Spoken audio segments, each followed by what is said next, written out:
What's up, Bills Mafia? It's Trace Moustakas here, hanging out with you on today's episode of the Bills Breakdown. Now, on today's episode, we're going to explore the possibility of maybe the Bills drafting a cornerback with their round one pick.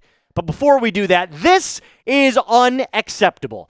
I was hearing all of the smack talk from the Patriots Today host, Allie Barefoot, and she's great at what she does, but she was like, there is no way you guys could beat us in subs this month. We are crushing you. So I said, challenge accepted. We are less than 100 subscribers away from hitting 3,000. I have a feeling in this last week of March, we could really make a push. So do us a favor, hit that subscribe button, and lock us in for all Bills content.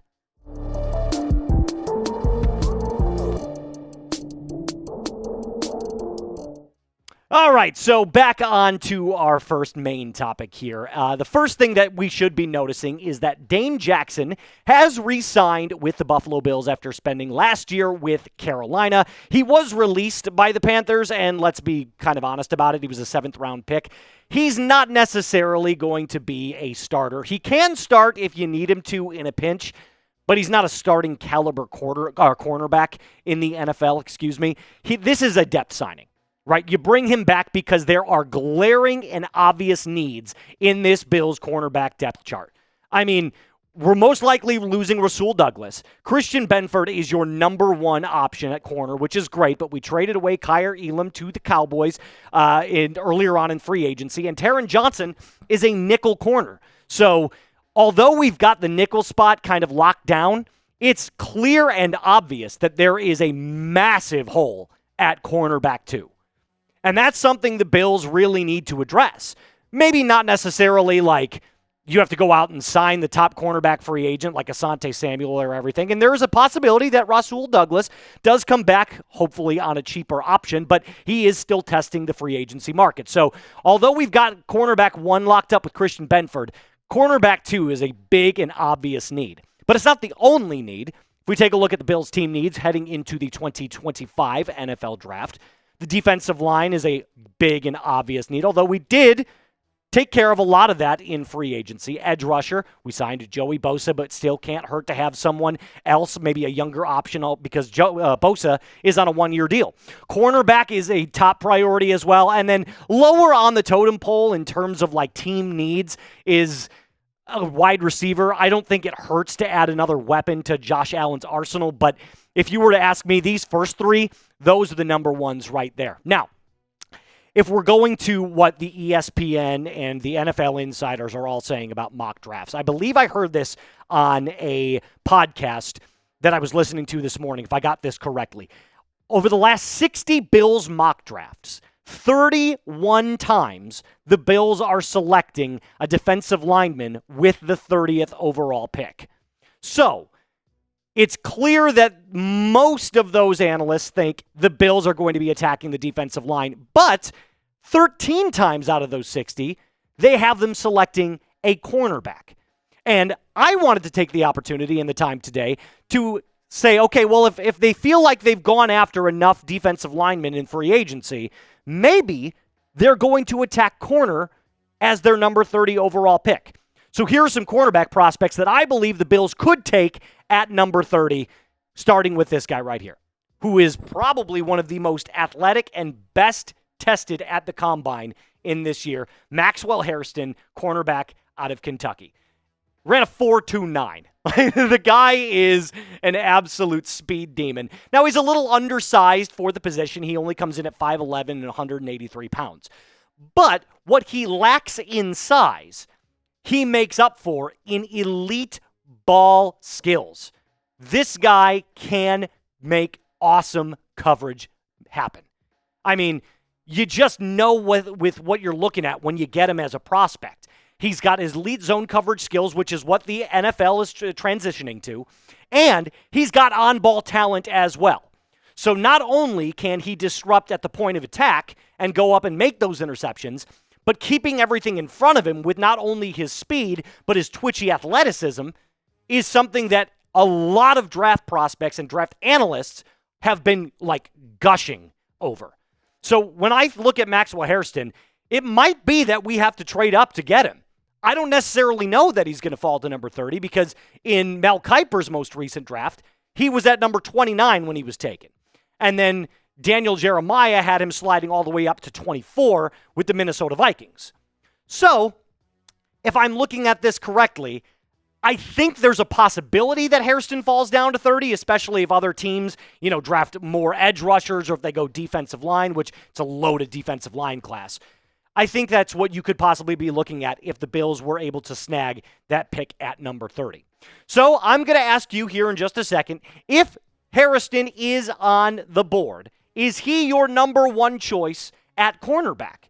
Give me a Y for S, give me an N for no. Now, again, the top corners, Travis Hunter, Will Johnson, Jahdae Barron, they're most likely going to be gone. In fact, I'm going to say 99.9%. They're going to be gone by the time the Bills pick at number 30. So if you wanted to go get a really top draft prospect like that, you would have to trade up. Coming in at number 2, this guy, I'll be very honest with you, probably a day 2 pick. However, his raw athleticism and his complete freakishness in terms of his size and his strength has a lot of NFL analysts salivating at him being a first-round pick. His name is Siobhan Revel Jr. He's from Eastern Carolina. He's 6'2", 194 pounds. Now, he's kind of the opposite corner of Hairston. He's got excellent press coverage skills. So moving up on a receiver, he can keep him in front just by bodying him off the line of scrimmage. He's going to be a very physical corner. Now, the biggest issue with Siobhan Revel, he tore his ACL in week 2. The ACL injury is not necessarily the question mark on this because all the doctors have said that he's, right on pace to start like kind of day 1 in the NFL. But he only played in 3 games last year. He started 2 and in the 3rd game got injured. So, or maybe it was week 2. It was one of those. He didn't play very much in 2024. He played in a total of 3 games. But in 2023, that's kind of what I'm basing this off of. 54 tackles. He had 4 tackles for loss, so he can get and make disruption in the backfield. But the 14 pass breakups. That, to me, signifies he's an aggressive player on the line of scrimmage. He's going to break up passes. And with his size at 6'2", 93 pounds, he's a first-round talent, but those injuries and weaker zone coverage skills have hurt his draft stock. Now, again, we're talking about a guy after the 2023 season. Everybody was saying he was going to be a first-round pick, just based off of the physical traits alone. So the talent is there. The size is there. The freakish athleticism is there. But are you going to get the same coverage skills that the NFL, as I alluded to earlier, has been transitioning towards? I think under the right system, Sean McDermott is a defensive-minded head coach. You could develop this kid into a, maybe not year 1, but year 2, being an elite cornerback in the NFL with how big his upside is. Now, again, like I said, it's kind of a reach at number 30, but as all those things kind of round out and we talk about them, it is a possibility that the Bills take Siobhan Revel at number 30.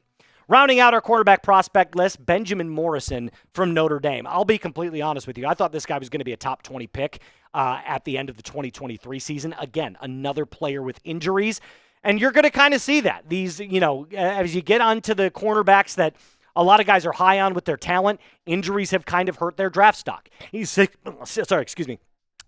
foot, 193 pounds, so he's a little bit smaller than Revel, but he had 9 interceptions in 31 career games at Notre Dame. And as someone who is a big Irish fan, I can tell you, he is a first-round talent through and through. I'm 100% on that. But he missed the final 10 games with a hip injury. So he barely played last year. So you didn't see him at all down the stretch of that college football playoff. But his career statistics look fantastic. 2022 especially. 10 pass breakups, 6 interceptions, and he had a pick 6. 2023, better in the pass breakup game, slightly dipped in the interceptions, but that's bound to happen. And then 2024 obviously started those first 6 games and then missed the rest of the time with that hip injury. Again, probably a reach at number 30. Both of those guys that I just listed, I'm going to be honest with you, they're not first-round guarantees. Right? You are going to be reaching for both of these guys if you take them at 30. However, talent-wise, All the prospects and analysts agree that these guys are first-round talents. I cannot be more clear about that. But if I'm going to wrap this whole video up with a final thought, the Bills should probably still draft defensive line in round 1. I don't know that taking a cornerback with the number 30 overall pick, unless it's Hairston, who I'm 100% sure is a round 1 pick, is the smartest thing to do. It is a gamble, and that's kind of what the NFL draft is, right? It's not a science, it's an art form. But if you believe in your coaching staff and you believe in your defensive scheme, then any one of those two guys that I mentioned at number 2 and number 3, Revel or Morrison, could be really, really good cornerbacks in the NFL. So I'm going to ask you this, though. Name the position that you want to draft in round 1 for the Bills. Is it defensive line? Is it edge rusher? Is it corner? Or is it an offensive player? Either way, let me know in the comment section below and defend your pick. That's going to do it for us on today's episode of the Bills Breakdown. Remember to subscribe, trying to hit that 3,000 mark. We got to beat the Patriots this month, guys. I'm telling you, I do not want to lose to them. Until next time, my name is Moose. Be cool.